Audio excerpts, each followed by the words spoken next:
අපි ආදරය කරන හැමෝම අපිටත් ඒ වගේම ආදරය කරනවා නම් ඉතින් මේ වීඩියෝ එකෙන් මම ඔයාලට කියලා දෙන්න යන්නේ ඔයා ආදරය කරන කෙනා ඇත්තටම ඔයාට ආදරේද කියලා හොයාගන්න ක්‍රම 3ක්. අංක 1 එයා ඔයා වෙනුවෙන් කාලය වෙන් කරනවාද? මේ ලෝකේ ඉන්න ඕනම මිනිසෙක් ආදරය කරද්දී තමන් ආදරය කරන කෙනා වෙනුවෙන් කාලය වෙන් කරන්න පුරුදු වෙනවා.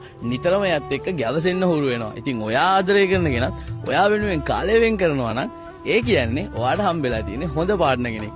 ඒ වුණාට ඔයා ආදරය කරන කෙනා ඔයා වෙනුවෙන් කාලය වෙන් කරන්නේ නැත්තම් I'm really sorry. ඔයා දැන් බූට් එකක් ගන්නයි යන්නේ. අංක 2 එයා ඔයාව ඔයා එයාගේ පාර්ට්නර් කියලා ඕන කෙනෙක් ඉදිරියේ පිළිගන්නවද? මේක ගොඩක් මිනිසුන්ට තියෙන ප්‍රශ්නයක්. සමහරව ආදරය කරද්දි මේ ඉන්නේ මගේ කෙල්ල, මේ ඉන්නේ මගේ කොල්ලා කියලා වෙන මිනිස්සුන්ට තමන්ගේ පාර්ට්නර්ව පෙන්වන්න කැමති වෙන්නේ නැහැ. ඉතින් කෙනෙක්ට කියන්න පුළුවන් මේකට පෞද්ගලික හේතුවක් තියෙන්න පුළුවන්, එයාට පෞද්ගලික ප්‍රශ්නයක් තියෙන්න පුළුවන්. එහෙම කෙනෙක්ව පෙන්වන්න බැරි වෙයි.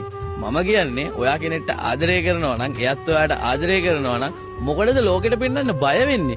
එයා ලෝකෙට පෙන්වන්න බයයි කියන්නෙම සමහරට එයාට වෙන කෙනෙක් ඇති. ඔයාගේ පාර්ට්නර්ත් එහෙම කෙනෙක් නම් රෙඩි වෙන්න බූට් එකක් ගන්න.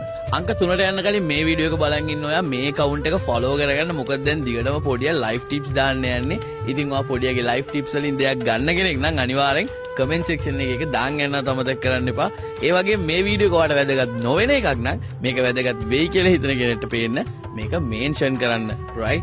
අංක 3 එයාගේ future plans ඇතුලේ ඔයා ඉන්නවද? කෙනෙක් ඔයාට ඇත්තටම ආදරේ නම් එයාගේ හැම අනාගත හීනයක් ඇතුලෙම ඔයා කියන චරිතෙත් ඉන්න ඕනේ. උදාහරණයක් විදිහට ඔයාගේ පාර්ට්නර් අනාගතේදී ගයක් හදනවා කියනවා නම් ඒ ගෙදර ඔයාගේ තියෙන කාමරය ගැනත් එයාට කියන්න පුළුවන් වෙන්න ඕනේ.